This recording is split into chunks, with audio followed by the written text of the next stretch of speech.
Hi friends, ഞാൻ നിങ്ങളോടൊപ്പം പുന്നയൂർകുളം സൈനുദ്ദീൻ. ഇത് ഷെയർ മാർക്കറ്റ് റിവ്യൂ പരിപാടിയുമായിട്ട്. നിഫ്റ്റി റാലി, അതായത് 2023 നിഫ്റ്റിയുടെ റാലി നിങ്ങൾക്ക് മിസ്സായിട്ടുണ്ടോ? ആ സമയത്ത് നിങ്ങൾക്ക് കുറഞ്ഞ സമയത്ത് സ്റ്റോക്ക് വാങ്ങാൻ കഴിയാതെ പോയിട്ടുണ്ടോ? ആ വളർച്ച ഉണ്ടാകുന്ന സാഹചര്യത്തിൽ ഒരു ലാഭമെടുക്കാനുള്ള അവസരം കിട്ടാതെ പോയിട്ടുണ്ടോ?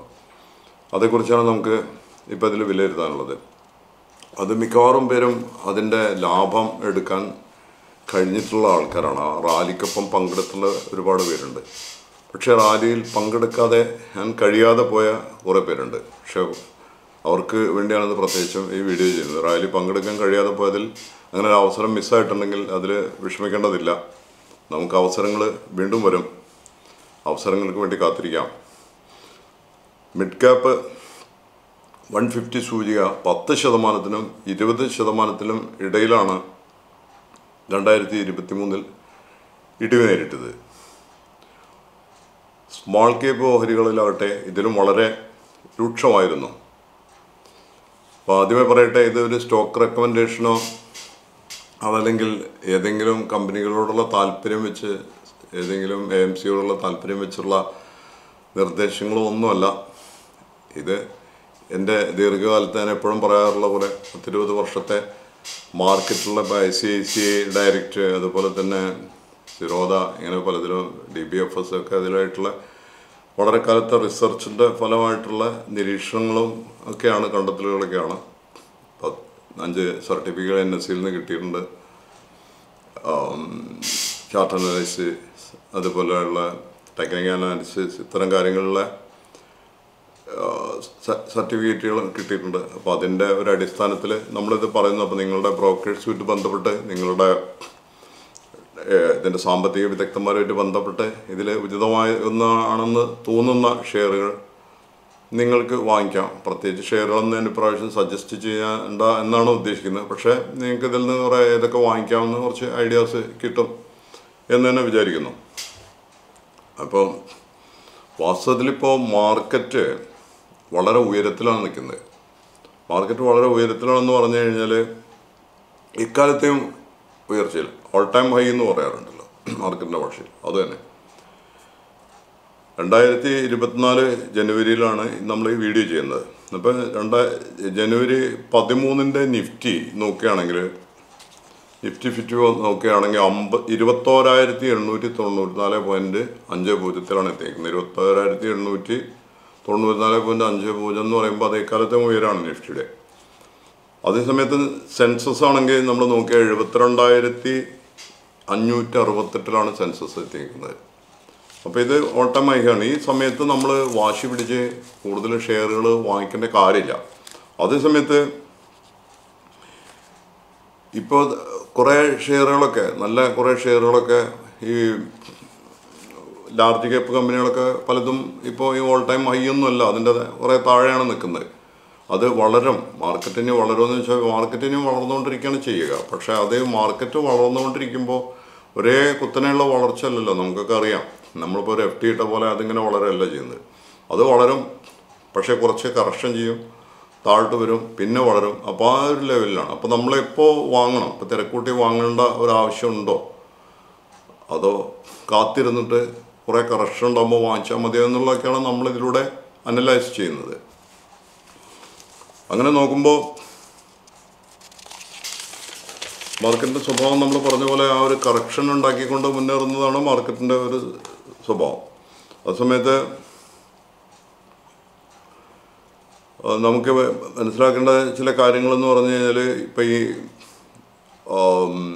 വിദേശ പോർട്ട്ഫോളിയോ മാനേജേഴ്സ്, വിദേശ ഇൻവെസ്റ്റേഴ്സ്, അതുപോലെ ഡൊമസ്റ്റിക് ഇൻവെസ്റ്റേഴ്സ്, ഇവരൊക്കെ DIAs, ഇവരൊക്കെ ധാരാളം വാങ്ങിക്കൂട്ടിയിട്ടുണ്ട്. അപ്പോൾ അവരൊക്കെ ഇനിയിപ്പോൾ വിറ്റ് തുടങ്ങും. ഇനിയിപ്പോൾ 1-2 കാര്യങ്ങൾ കൂടിയുണ്ട്. ഇപ്പോൾ 2024 ജനുവരി റിസൾട്ടുകൾ നടന്നുകൊണ്ടിരിക്കുകയാണ്. പല കമ്പനികളുടെയും റിസൾട്ടുകൾ വന്നു.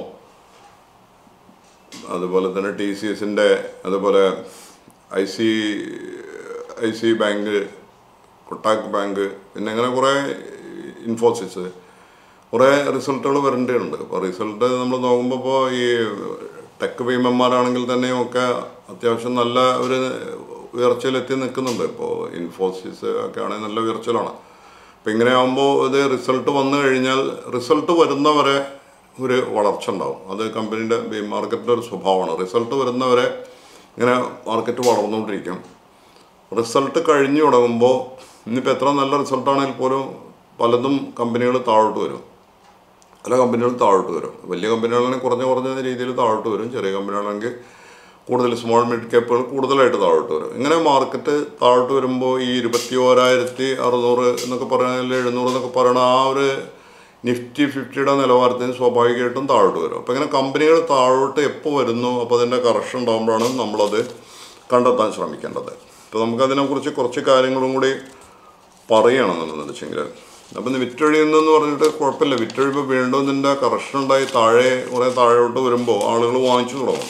അപ്പോൾ വിദേശ നിക്ഷേപകരാണെങ്കിലും വാങ്ങിച്ചു തുടങ്ങും. അപ്പോൾ എപ്പോഴും അവർ വാങ്ങിക്കുന്നു വാങ്ങിക്കുന്ന ആ ഒരു ലെവലിൽ തന്നെ നമ്മളും വാങ്ങിക്കാൻ തുടങ്ങണം. അത് മാർക്കറ്റ് ഉയർന്നു വരുന്ന ഒരവസ്ഥയിലാണ് നമ്മൾ വാങ്ങിച്ചു തുടങ്ങേണ്ടത്. അത് എപ്പോഴാണ് വരികയെന്ന് നമുക്ക് പറയാൻ പറ്റില്ല. ഇനിയിപ്പോൾ ഫെബ്രുവരിയിലാണെങ്കിൽ ബഡ്ജറ്റും വരാൻ പോകുന്നുണ്ട്. ബഡ്ജറ്റ് എങ്ങനെ സ്വാധീനിക്കും എന്ന് പറയാൻ പറ്റില്ല. ഓരോ സെക്ടറിനും ഗവൺമെൻറ് നിശ്ചയിക്കുന്ന ഓരോ ഇളവുകളും ആനുകൂല്യങ്ങളും ഒക്കെ സബ്സിഡികളൊക്കെ കണക്കാക്കിയിട്ടാണ് ഇത് വരിക. ഇപ്പോൾ തന്നെ ബാങ്കുകൾക്ക് എന്ന് പറഞ്ഞാൽ ബാങ്കുകളൊക്കെ പലിശ ഉയർത്തിയിട്ടുണ്ട്. അപ്പോൾ ഈ കടമെടുപ്പും കാര്യങ്ങളുമൊക്കെ സ്വാഭാവികമായിട്ടും കുറയാണ് അതുകൊണ്ട് ചെയ്യുക. പക്ഷെ ബാങ്കിങ് ഓഹരികൾ കൂടുമെന്ന് വെച്ചാൽ ചെറിയ തോതിൽ കൂടാനുള്ള സാധ്യത തള്ളിക്കളയാൻ പറ്റില്ല. സസ്റ്റൈനബിലിറ്റി ഉണ്ടാവുകയും ചെയ്യും. നമുക്കൊരു കഴിഞ്ഞ 12 വർഷത്തെ കണക്കെടുക്കുകയാണെങ്കിൽ 12 വർഷത്തെ കണക്ക് എടുത്ത് നോക്കുകയാണെങ്കിൽ എങ്ങനെയാണ് ഉള്ളതെന്ന് നോക്കാം. നമുക്കതിൻ്റെ ആ ഒരു സ്റ്റഡി നടത്തിയിട്ടുള്ളത് ICICIയുടെ ആയിട്ട് അതായത് ICICIയുടെ ഷെയർ മാർക്കറ്റ് അതിൻ്റെ ബ്രോക്കറേജ് വിഭാഗമാണ് ഈ ICICI ഡയറക്ടർ എന്ന് പറയുന്നത്. അപ്പോൾ അവർ നടത്തിയിട്ടുള്ള സ്റ്റഡി എന്തൊക്കെയാണെന്ന് നോക്കാം. അവർ പറയുന്നത് നിഫ്റ്റി ഓരോ വർഷവും 9 തവണ 10% മുതൽ 16% വരെ ഇടിഞ്ഞിട്ടുണ്ടെന്നാണ് ഈ ICICI ഡയറക്ടറിൻ്റെ കണ്ടക്ടത്തിൽ. അപ്പോൾ നിങ്ങൾക്ക് വീഡിയോ ഏതെങ്കിലും ക്ലിയർ ആവാത്ത ഭാഗമുണ്ടെങ്കിൽ സ്റ്റോപ്പ് ചെയ്ത് റിവേഴ്സ് ചെയ്ത് കാണാവുന്നതാണ്. പിന്നെ കൂടാതെ ഫുള്ളായിട്ട് കാണും വേണം, എന്നാലും അതിൻ്റെ ഒരു പൂർണ്ണമായിട്ടുള്ള ഒരു കാര്യങ്ങൾ മനസ്സിലാവുള്ളൂ. അപ്പോൾ ഇത്രയും തിരുത്തലുകൾ ഉണ്ടാക്കിക്കൊണ്ടാണ് മാർക്കറ്റ് പോകുന്നത്. 2028 38% തകർച്ച മാറ്റി വെച്ചിട്ടുള്ള കണക്കുകളാണ് നമ്മൾ പറഞ്ഞത്. 2020 ആ ഒരു തകർച്ച 2020 ആ ഒരു തകർച്ച 28% തകർച്ച മാറ്റി വെച്ചിട്ടുള്ള ഒരു കണക്കെടുപ്പാണ് നമ്മളിപ്പോൾ പറയുന്നത്. അപ്പോൾ ചെറുകിടം ഓഹരിയുടെ കമ്പനികളുടെ കാര്യത്തിലാണെങ്കിൽ 12 വർഷവും ഈ കണക്കെടുത്ത 12 വർഷവും ഇടിവുണ്ടായിട്ടുണ്ടായിട്ട് കണ്ടെത്തിയിട്ടുണ്ട്. മിഡ് ക്യാപ്പ് 150 സൂചിക 8 തവണകളായി 10%-നും 24%-നും ഇടയിലാണ് ഇടിവ് നേരിട്ടിട്ടുള്ളത്. 10നും മിഡ് ക്യാപ്പ് 150 BSEയിലുള്ള NSEയിലൊക്കെയുള്ള 150 സൂചികകളുടെ 8 തവണ ഇടിഞ്ഞിട്ടുള്ളതാണ് കണ്ടെത്തിയിട്ടുള്ളത്. അത് 10%-നും 24%-നും അതിനകത്ത് ഇടിവ് നേരിട്ടിട്ടുണ്ട്.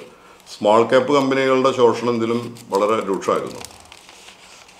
മിതവും ഹ്രസ്വകാല അളവിലുള്ളതുമായ തിരുത്തലുകൾ ഈ വർഷം കുത്തനെ ഉണ്ടാകുമെന്നാണ് ഫണ്ട് മാനേജർമാരുടെ കണ്ടെത്തൽ, അവരുടെ ആ ഒരു നിരീക്ഷണം. അത് സ്മോൾ ക്യാപ്പ് മിഡ് ക്യാപ്പ് ഓഹരികളിൽ കഴിഞ്ഞ 3 വർഷങ്ങളായി തുടർച്ചയായി മുന്നേറ്റം തന്നെയായിട്ട് ഉണ്ടായിട്ടുള്ളത്. അപ്പോൾ വീണ്ടും അതൊരു മുന്നേറ്റം ഈ മിഡ് ക്യാപ്പ് സ്മോൾ ക്യാപ്പ് ഓഹരികൾ പെട്ടെന്ന് ഉണ്ടാവുമെന്ന് ചോദിച്ചാൽ ഉണ്ടാകാനുള്ളൊരു സാധ്യത സ്വാഭാവികമായിട്ടും കുറവാണ്. അപ്പോൾ മിതമായ റിട്ടേണും ഒപ്പം അസ്ഥിരതയുമാണ് ഇത്തരം കമ്പനികൾ നൽകുന്ന സൂചന. ഈ സ്മോൾ ക്യാപ്പ് കമ്പനികൾ അത് മിതമായ റിട്ടേണും കൊടുക്കുള്ളൂ. അവർ അസ്ഥിരമായിട്ടുള്ളൊരു ഉള്ളൊരു ഇതാണ് സ്വാഭാവികമായിട്ടും ഉണ്ടാവുക. അതിൻ്റെ ഫ്ലക്ച്വേഷൻ ഉണ്ടാവും സ്വാഭാവികമായിട്ടും. 8ാമത്തെ വർഷവും മികച്ച മുന്നേറ്റം ഉണ്ടാക്കിയാണ് വിപണി മുന്നോട്ട് പോയത്. 2023 നിഫ്റ്റിയിലെ നേട്ടം 20%. 2023 20% നിഫ്റ്റി നേട്ടം ഉണ്ടാക്കിയിട്ടുള്ളത്. ആ സമയത്ത് മിഡ് ക്യാപ്പ് 44%, സ്മോൾ ക്യാപ്പ് 56% നേട്ടം ഉണ്ടാക്കിയിട്ടുണ്ട്. അത് വലിയൊരു നേട്ടം തന്നെയാണ്. അപ്പോൾ ആ ഒരു കണക്ക് പറയുമ്പോഴാണ് ഇനി മിഡ് ക്യാപ്പും സ്മോൾ ക്യാപ്പും കുറച്ചുകൂടി കാലം കഴിയുമ്പോഴേ ഇനി അതിൻ്റെ വീണ്ടും ആ പഴയ ഒരു വളർച്ച ഉണ്ടാവുള്ളൂ. അപ്പോൾ അതുവരെ കറക്ഷൻ കുറേ ചെറിയ തോതിൽ പ്രതീക്ഷിക്കേണ്ടതുണ്ട്. അതേസമയത്ത് വൻകിട കമ്പനികൾക്ക് ഒരു വളരെ ആകർഷകമായിട്ടുള്ളൊരു റിസ്ക് റിവാർഡ് റേഷ്യോ ആണ് ഈ ICICI ഡയറക്ടറിൻ്റെ റിസർച്ച് വിഭാഗം തലവൻ പങ്കജ് പാണ്ഡെ നിരീക്ഷിക്കുന്നത്. അദ്ദേഹത്തിൻ്റെ നിരീക്ഷണ പ്രകാരം ഈ ലാർജ് ക്യാപ്പ് കമ്പനികളിൽ വളരെ ആകർഷകമായിട്ടുള്ള ഒരു സിറ്റുവേഷനാണ് ഇപ്പോഴുള്ളത്. അപ്പോൾ അതുകൊണ്ട് അതിൻ്റെ ഒരു ഡിപ്പ് ഓൺ ബൈ അങ്ങനെ ഉള്ള ആ ഒരു കറക്ഷൻ ഉണ്ടാകുമ്പോൾ, മാർക്കറ്റ് കറക്ഷൻ ഉണ്ടാകുമ്പോൾ ഈ ലാർജ് ക്യാപ്പ് സ്റ്റോക്ക് വാങ്ങിക്കാം എന്നാണ് അദ്ദേഹത്തിൻ്റെ ഈ നിരീക്ഷണത്തിൽ നമുക്ക് മനസ്സിലാവുന്നത്. അതേസമയത്ത് വരുന്ന 4-5 വർഷങ്ങളിൽ ഈ മിഡ് സ്മോൾ ക്യാപ്പ് കമ്പനികളും അവരുടെ മികച്ച പ്രകടനം കാഴ്ചവെക്കാൻ സാധ്യതയുണ്ടെന്നാണ് പറയുന്നത്. കാരണം ഈ മിഡ് ക്യാപ്പ് സ്മോൾ ക്യാപ്പ് കമ്പനികൾ എന്ന് പറഞ്ഞാൽ നമ്മൾ 1 വർഷത്തേക്കോ 2 വർഷത്തേക്കോ അതിൽ നിക്ഷേപിച്ചിട്ട് കാര്യമില്ല. അങ്ങനെ നിക്ഷേപിക്കുകയാണെങ്കിൽ നമ്മൾ ലാർജ് ക്യാപ്പിൽ മാത്രമേ നിക്ഷേപിക്കാൻ പറ്റുള്ളൂ. ലാർജ് ക്യാപ്പിലാണെങ്കിൽ അതിൻ്റെ ഒരു മിനിമം ആണ് അതിലുണ്ടാവുക, വലിയൊരു വളർച്ച ഉണ്ടാവില്ല. കാരണം ആ കമ്പനികളൊക്കെ ഓൾറെഡി വളർച്ച നേടിക്കഴിഞ്ഞിട്ടുള്ള കമ്പനിയാണ്. വളർച്ച നേടാത്ത കമ്പനികളാണ് കുതിക്കാൻ കാത്തു നിൽക്കുന്നതും മൾട്ടിബാഗൊക്കെ ഉൾപ്പെടുന്ന കമ്പനികൾ എന്ന് പറഞ്ഞാൽ സ്വാഭാവികമായിട്ടും നെക്സ്റ്റ് നിഫ്റ്റി എന്ന് പറഞ്ഞിട്ടൊന്നുണ്ട്. നെക്സ്റ്റ് നിഫ്റ്റി എന്ന് പറഞ്ഞാൽ നിഫ്റ്റി 50 കമ്പനികളിലേക്ക് അടുത്തതായിട്ട് കയറി വരാവുന്ന കമ്പനികൾ. അത്തരം കമ്പനികൾ ഈ മിഡ് ക്യാപ്പ് കമ്പനികളിലുണ്ടാവും, ചില സ്മോൾ ക്യാപ്പ് കമ്പനികളുണ്ടാവും. അപ്പോൾ ഈ കമ്പനികളുടെ ആണ് കുതിപ്പുണ്ടാവുക. അപ്പോൾ അതുകൊണ്ടാണ് ആളുകൾ ഈ മിഡ് ക്യാപ്പ് സ്മോൾ ക്യാപ്പ് പറഞ്ഞിട്ട് പരമാവധി ഒഴിവാക്കുന്നതല്ലേ. സ്മോൾ ക്യാപ്പ് അങ്ങനെയാണെങ്കിൽ അത് ഈ മ്യൂച്വൽ ഫണ്ടിലൂടെ വാങ്ങാം, മിഡ് ക്യാപ്പ് വാങ്ങിക്കാം. മിഡ് ക്യാപ്പ് കമ്പനികളിലൊക്കെ ആ ഒരു വളർച്ച ഉണ്ടാവുമെന്ന് കരുതിയിട്ടാണ് ആളുകൾ അതിലിടുന്നത്. അപ്പോൾ അതിൽ നിക്ഷേപിച്ച് കഴിയുമ്പോൾ കൂടുതലായിട്ടും ഈ പറഞ്ഞ പോലെ നമ്മൾ 1 വർഷം 2 വർഷത്തിന് വേണ്ടി നിക്ഷേപിച്ചിട്ട് കാര്യമില്ല.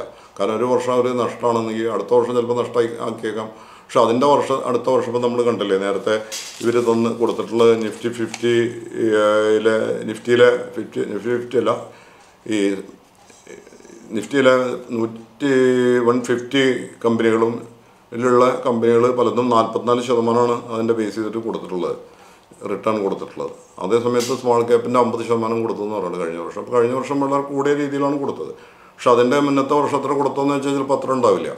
അപ്പോൾ നമ്മൾ ഇതിൻ്റെയൊക്കെ ഒരു കണക്കെടുക്കുന്നത്, വിദഗ്ധന്മാരിതിൻ്റെ കണക്കെടുക്കുന്നത് പറഞ്ഞാൽ ഒരു ആവറേജ് ഒരു 3 വർഷം ചിലപ്പോൾ 5 വർഷം ഒക്കെ കണക്ക് വെച്ചിട്ടാണ് അതിൻ്റെ കണക്കെടുക്കുന്നത്. അപ്പോൾ ആ കൂടിയ അവസരത്തിൽ നമ്മൾ വിൽക്കുകയും വേണം. ഇപ്പോൾ സ്റ്റോക്കുകളാണെങ്കിൽ പ്രത്യേകിച്ചും മ്യൂച്വൽ ഫണ്ട് ഒരു പക്ഷേ വിറ്റില്ലെങ്കിലും കുഴപ്പമില്ല, നമ്മളെപ്പോഴും പറയാറുള്ള പോലെ അത് കുറഞ്ഞാലും പിന്നെയും കൂടും, നമുക്ക് വീണ്ടും അതിൽ ബൈ ചെയ്യാനുള്ള ഓപ്പർച്യൂണിറ്റി ആണുള്ളത്. ആ സമയത്ത് ഈ ഷെയറുകളാണെങ്കിൽ സ്റ്റോക്കുകളാണെങ്കിൽ നമ്മൾ ലാഭം കൂടുമ്പോൾ വിൽക്കണം, എന്നിട്ട് അത് കുറയുമ്പോൾ വീണ്ടും വാങ്ങുക എന്നുള്ള ഒരു സ്ട്രാറ്റജിയാണ് വെക്കുന്നത്. അല്ലെങ്കിൽ നമ്മൾ ആ ലാഭം വന്ന് കിടക്കുന്നത് ചിലപ്പോൾ അത് വാഷ് ഔട്ടായിട്ട് പോകും. വീണ്ടും മാർക്കറ്റ് താഴോട്ട് പോയി കഴിഞ്ഞാൽ ലാഭം നമുക്ക് എടുക്കാൻ പറ്റില്ലെങ്കിൽ അതിൽ വലിയ കാര്യമില്ല. അപ്പോൾ ഇത്തരം കാര്യങ്ങളൊക്കെയാണ് നമുക്ക് ഇതിനകത്ത് പറയാനുള്ളത്. അപ്പോൾ ഈ അടുത്തൊരു 4-5 വർഷത്തേക്ക് മിഡ് സ്മോൾ ക്യാപ്പ് കമ്പനികളാണെങ്കിലും മികച്ച സാധ്യത പ്രകടനം കാഴ്ചവെക്കാനുള്ള സാധ്യതയാണ് പറയുന്നത്. അതേസമയത്ത് ലാർജ് ക്യാപ്പ് കമ്പനികളിൽ ഇപ്പോൾ മാർക്കറ്റിൽ കറക്ഷൻ സ്വാഭാവികമായിട്ടുണ്ടാവും. ഇപ്പോൾ എന്തായാലും ഈ ഇത് കഴിഞ്ഞ് നേരത്തെ പറഞ്ഞ പോലെ തന്നെ നമ്മുടെ ഈ റിസൾട്ട് വന്നു കഴിയുമ്പോൾ സ്വാഭാവികമായിട്ടും കമ്പനികൾ ഇങ്ങനെ കറക്റ്റ് ചെയ്ത് തുടങ്ങും. അങ്ങനെ വരുന്ന ഒരു സാഹചര്യത്തിൽ ഇപ്പോൾ അതുപോലെ മറ്റ് ന്യൂസുകൾ ഉണ്ടാകുമ്പോഴുണ്ടാവും. അങ്ങനെ സാഹചര്യത്തിൽ കുറയുമ്പോൾ വാങ്ങിക്കണം. എന്തായാലും ഈ ഏതാനും സമയങ്ങളിലായിട്ട് ഒരു 3-4 ചിലപ്പോൾ അതിലും കൂടുതൽ സമയങ്ങളിലൊക്കെ ആയിട്ട് ഈ തവണകളായിട്ട് ഈ വർഷം തന്നെ കുറേ താഴോട്ട് വരും. ഈ താഴോട്ട് വരുമ്പോൾ അതിനനുസരിച്ച് വാങ്ങിയിട്ട് നല്ല ഷെയറുകൾ നോക്കി വാങ്ങിയിട്ട് മുന്നോട്ട് പോയി കഴിഞ്ഞാൽ നമുക്ക് അതിലൂടെ അപ്രീസിയേഷൻ ഉണ്ടാവുമെന്നാണ് എനിക്ക് പറയാനുള്ളത്. ഇത്രയൊക്കെയാണ് നമുക്കിതിനെക്കുറിച്ച് പറയാനുള്ളത്. നിങ്ങൾ ഒരു സാമ്പത്തിക സാക്ഷരതാ യജ്ഞത്തിൻ്റെ ഭാഗമായിട്ട് ആണ് നമ്മൾ ഇത് ചെയ്തുകൊണ്ടിരിക്കുന്നത്, നിങ്ങൾക്കൊക്കെ അറിയാം. അപ്പോൾ അതിലെല്ലാവരും പങ്കാളികളാവണം. അതിൽ നിങ്ങൾ ചെയ്യാനുള്ള എന്താണെന്ന് വെച്ചാൽ വീഡിയോ ഫുള്ളായി കണ്ടതിന് ശേഷം എല്ലാം ഷെയർ ചെയ്യുക, അതുപോലെ തന്നെ ലൈക്ക് ചെയ്യുക, സബ്സ്ക്രൈബ് ചെയ്യുക, മറ്റുള്ളവരിൽ എത്തിക്കാൻ ഇതാണ് ചെയ്യാനുള്ള വഴി. അപ്പോൾ എല്ലാവരും സഹകരിക്കുക, നമുക്ക് ഒന്നിച്ച് മുന്നേറാം, നമുക്കൊന്നിച്ച് സാമ്പത്തിക നേട്ടങ്ങൾക്ക് വേണ്ടി പരിശ്രമിക്കാം. അതിന് പ്രവാസികൾക്കിടയിലും പ്രത്യേകിച്ചും സാമ്പത്തിക സാക്ഷരത കുറവാണ്. മലയാളികൾക്കിടയിൽ മൊത്തത്തിൽ അങ്ങനെയാണ്, നമ്മൾ നേരത്തെ എപ്പോഴും പറയാറുള്ള പോലെ തന്നെ. അപ്പോൾ അതുകൊണ്ട് അതിൻ്റെ ആ ഒരു ആളുകൾക്ക് അതിലുള്ളൊരു സാമ്പത്തിക സാക്ഷരത ഉണ്ടാക്കിയെടുക്കാനുള്ള ശ്രമമാണ് നമ്മൾ. അപ്പോൾ എല്ലാവരും അതിൽ കൂട്ടായിട്ട് പരിശ്രമിക്കുക. ഞാൻ നിങ്ങളോടൊപ്പം പുണ്യവർമ്മ സൈനുദ്ദീൻ സൈനിങ് ഓഫ്. അടുത്ത ഒരു വീഡിയോയുമായിട്ട് വീണ്ടും വരാം. നന്ദി, നമസ്കാരം.